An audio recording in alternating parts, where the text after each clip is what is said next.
আমাদের স্কুলে এই বাচ্চাদের উদ্দেশ্যে একটি কথাই শুধু বলতে চাই যে আজকে যে উপলক্ষে আমরা এখানে একত্রিত হয়েছি, আমাদের বর্তমান সরকারের এটা ছিল খুবই গুরুত্বপূর্ণ একটি কর্মসূচির অন্যতম কর্মসূচি, বৃক্ষরোপণ কর্মসূচি। এবং প্রধানমন্ত্রী বরিশালে এসে যে কর্মসূচিকে সবচেয়ে বেশি গুরুত্ব দিয়েছে বরিশালে, সেটা ছিল বৃক্ষরোপণ কর্মসূচি। এবং এই কর্মসূচিকে আমাদের সকল বাংলাদেশের প্রতিটি জেলায় প্রতিটি প্রতিষ্ঠান আজকে আমরা গুরুত্বের সাথে দেখছি। কারণ বাংলাদেশকে বাঁচাতে হলে এই বাংলাদেশের পরিচ্ছন্ন বাংলাদেশ, সবুজ একটি বাংলাদেশ যদি করতে হয়, আমাদের যদি সুস্থ থাকতে হয়, সুস্থভাবে আমাদেরকে বেড়ে উঠতে হলে এখানে গাছের কোনো বিকল্প নেই।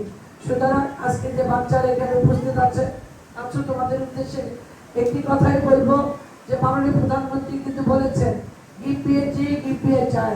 সুতরাং একটি বাচ্চাকে যেভাবে আমরা লালন পালন করে বড় করে সুস্থ সুন্দরভাবে তৈরি করি, একটি গাছকেও আমাদের সেভাবে শুধু লাগিয়ে চলে গেলেই হবে না, সেটাকে সংরক্ষণ করা, ব্যবস্থাপনা, সেটাকে বাঁচিয়ে রেখে একটি সুন্দরভাবে সে যেন বড় হতে পারে সেই পর্যন্ত আমাদেরকে খেয়াল রাখতে হবে।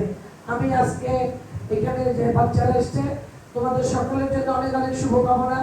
এখানে যে ধরনের দাবি দেওয়াগুলা জানানো হয়েছে, আমরা সেগুলো অবশ্যই গুরুত্বের সাথে দেখব।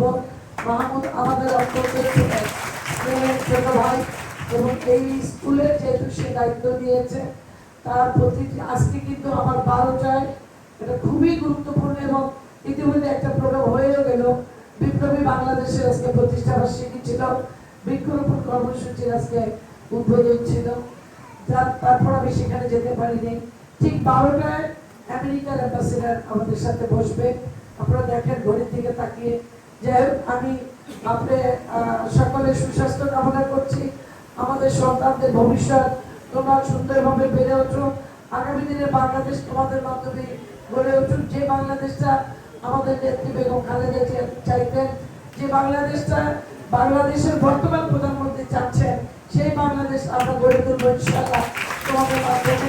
সবাইকে অনেক অনেক শুভেচ্ছা, অনেক অনেক ভালোবাসা। ধন্যবাদ।